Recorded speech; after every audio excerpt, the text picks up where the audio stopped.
Hey folks, Crazy Clamorady here again, and this time we're going to look at game number 3 in our 20 from 1985 series, and this is an absolute classic by Atari Games. This is a dungeon maze exploration game. You can play 4-player on the 4-player cabinets, and there was later a 2-player cabinet, and this is Gauntlet. This was so awesome back in the day. The thing I like most about this game is it was pretty novel to have a 4-player simultaneous play in a modern game at the time. But the voice samples in this are really awesome. The 4 players that you can have in this game are Thor the Warrior, Merlin the Wizard, Thyra the Valkyrie, and Questor the Elf, which is the character you see here. Various characters have different advantages over other characters. A lot of players really like Questor because he's super fast, and his arrows can sneak through corners in walls and take out enemies. And there are magic potions that you can collect, and they act as smart bombs. They will affect all enemies on screen, and note that you can scroll about on your way to find the exit for each stage. And that is basically your goal, find the exit to get to the next area. But there are hordes and hordes of enemies that are going to stand in your way. The enemies, most of them come out of certain generators, and the generators will either be a pile of bones or they will be these houses, and they will each take several shots, about 3 shots to destroy and keep the monsters from coming out of them. And that's what you really want to do, because monsters will just continually come out of those generators until you destroy them. And contact with an enemy will start draining your life. You'll be in a battle with them. So the best idea is to use your shots from far away. There is a shot button and there is a magic button, and you can only use the magic button when you get potions. And there is Death there, and you'll see him later. And there is a thief that you can see later. The thief does not show up very often in the game, but when he does, he will try to steal something from you, and you can shoot him to get it back, or you can just find it, whatever he stole from you, on the next stage somewhere. But if you shoot him and he hasn't stolen anything, he will leave you a treasure for 500 points. There are also regular treasure chests you can come across for 100 points apiece. The game is best played with multiple players. It gets super tough if you just play by yourself. For each credit you put in, you get 700 units of health. And I'm going to give myself 5 credits because the game is just really hard with just one player. 100 points. But yeah, the voice samples in this are fantastic. I'm using Thor the Warrior.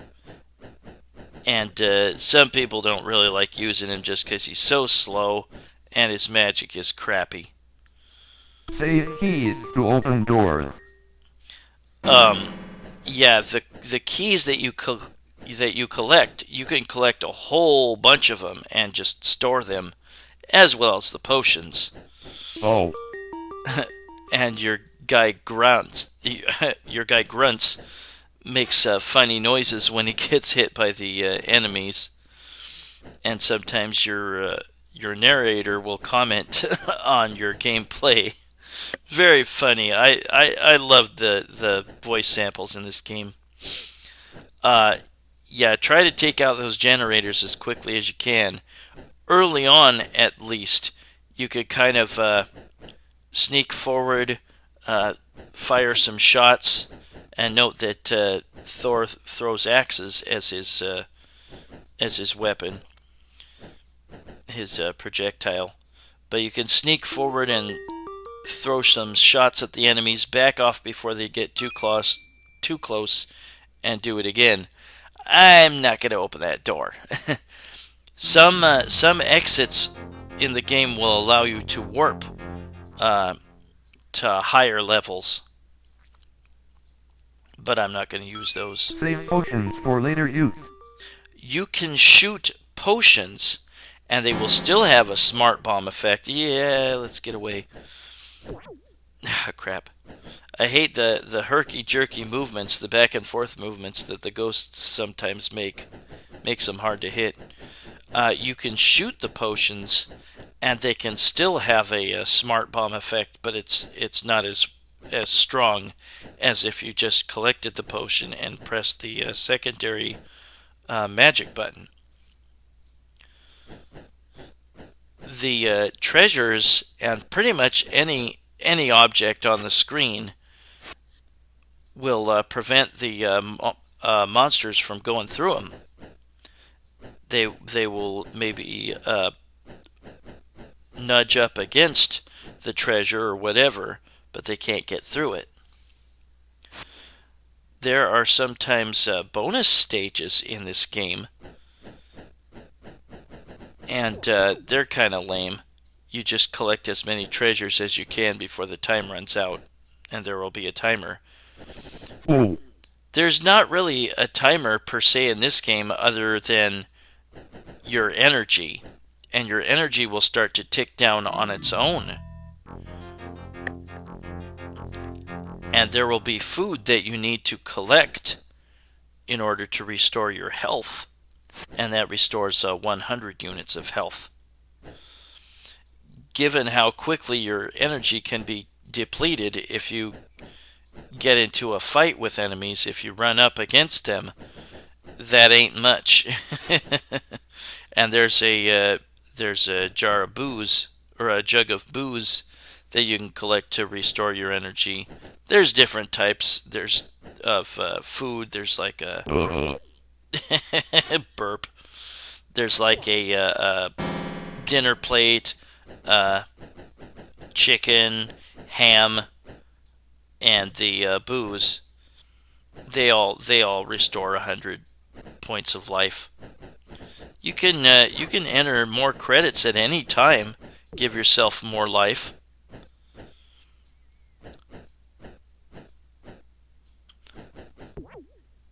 Yeah, I'm trying to remember where I first saw this. I might have first seen this at a Farrell's, which was an old ice cream shop and restaurant back in the day. Very cool place. It was popular around the Portland, Oregon area. I used to go there for great food, great ice cream, great candy. They had a big old candy counter, and they also had some great arcade games. Yeah, I missed that place. They had very very ostentatious birthday displays. If you had a birthday party there, they had a big old kind of a mini fire engine type of display, or they rang fire engines, and they ran the big old tray of ice cream out to you or whatever. It was very cool. And there I used my magic, and I made the ghosts weaker.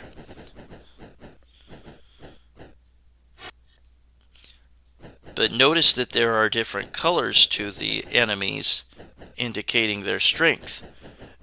If the ghosts are fully white, and we're now fighting grunts, if the ghosts are fully white, then they will take more shots to bring down. If they are just gray, dark gray, then they only need one shot to bring down. And these grunts come out of the generators. The ghosts come out of piles of bones. And again, you can run up to an enemy and touch them, and then you will get into a fight with them, and your energy will start to dwindle. So it's best, if you can, to back off from far away and take shots at them. You have rapid fire for whatever weapon you throw at the enemy. So you can just get within a short distance of them and hold down the fire button and rapidly whack them with your projectile. I like the comments that the narrator makes if you are getting ambushed big time by enemies, or if you just start plowing through them, taking all sorts of damage. He'll say, like, I have not seen such bravery. It's hilarious. Again, enemies will pause when they come up to an item that's on the screen. They can't get through it. We have yet to see the really difficult enemies in this game. The ghosts and grunts are nothing. We will also see demons, sorcerers, which blink, and when they blink, you can't shoot them. And lobbers, they will throw rocks over the walls to hit you, and they really suck. I hate them. Yeah, I can't use a magic. I can't use magic if I don't have a potion, and I did not have a potion, and I pressed the magic button. But see, they can't get through the treasures there, so you have to collect one to get through that area.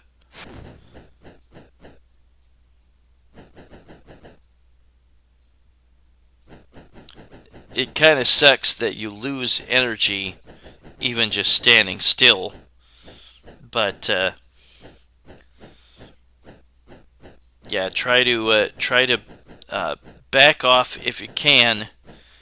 Take out the enemies until you can get close enough to destroy whatever generator they're coming out of, and there's the exit in the bottom left. I hope you're bundled up. It's starting to get cold outside. I get rainwater on my porch, and then I see it freeze at night, and go out in the hot tub, and I see there's a coat of ice on the hot tub cover. Now we're seeing the demons, and the demons can shoot fireballs, and they certainly will once they see you. You have to really get in a habit of getting out of the way of their fire. There's a plate of food.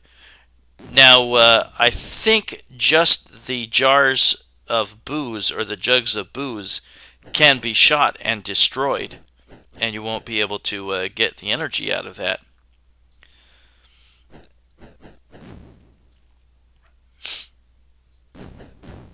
Now, when you play multiplayer,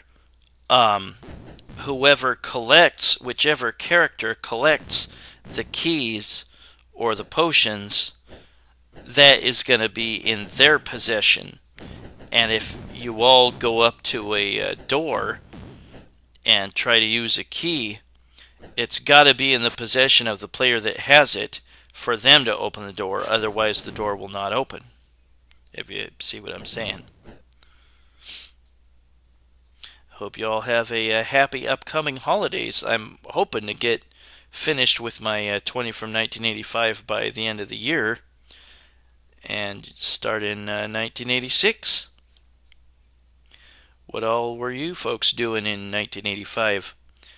I was 14. I was in junior high school. Enjoying cool games like this. There was a sequel to this, Gauntlet 2, in the arcades. It was very much the same. There were some new enemies added. Not a bad game by any means. And then there was a number of home ports, and then there was I think a Gauntlet 4 for the Sega Genesis or something, and a Gauntlet for the Nintendo Entertainment System by Tengen. This was initially going to be a kind of a copy of a game called, what was it called, Dandy or something, for the Atari 800 or the XL systems. And the programmers of that... Use magic to kill death. The programmers of that game were going to take Atari Games to court, but that never materialized. I think Atari kind of changed the gameplay a little bit and Now we have Gauntlet. I've never heard of Dandy. I'll have to look that one up. Yeah, as you face death, he becomes more lucrative. Perhaps just on multiplayer mode, he becomes more lucrative the more you kill him. Initially, he's just 1,000 points, but later on, he can be up to 8,000. And what determines that is if you shoot him. If you shoot him, then his point value will increase by 1,000.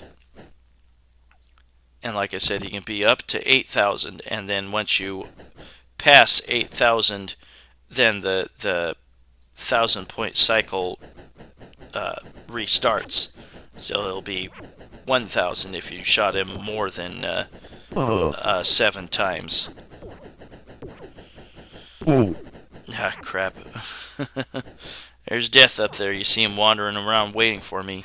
Yeah, if you get into a battle with him, if you touch him or let him touch you, because he's going to come to you, then he'll fry your energy down a good while. Eek! Just barely zapped me. Managed to get away. But he can corner you and really put the hurt on you, unless you have a potion. Use the potion and you'll automatically kill him for, like I said, at least 1,000 points.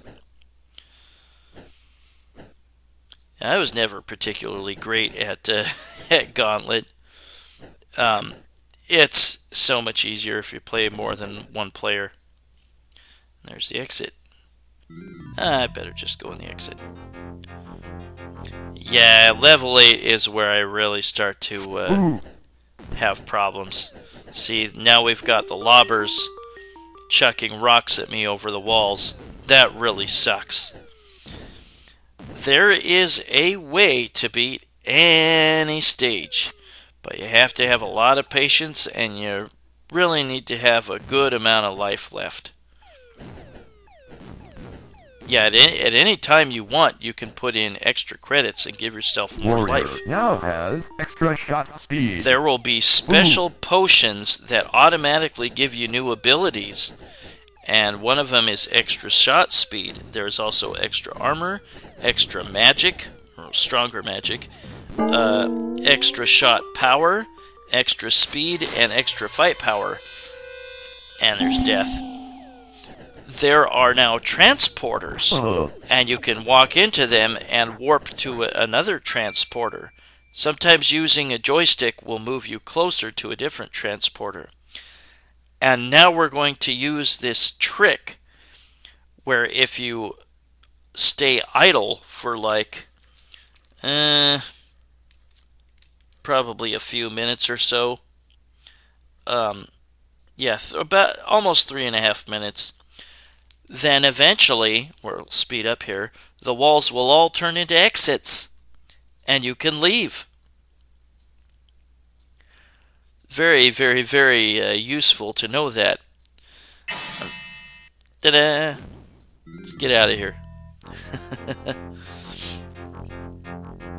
But yeah, level 8 is freakishly hard, and it just continues to get hard from that point on.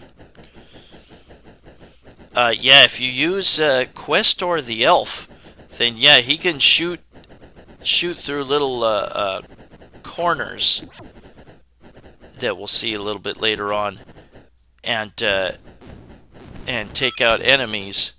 And sometimes in those corners, and there's a thief, and I killed him, and I got some jewels for 500 points from him. But he can touch you and steal something from you, usually like a potion. And if you let him get away, if you don't kill him and get your potion or whatever back, then you can get it. You can find it somewhere on the next stage or the next level.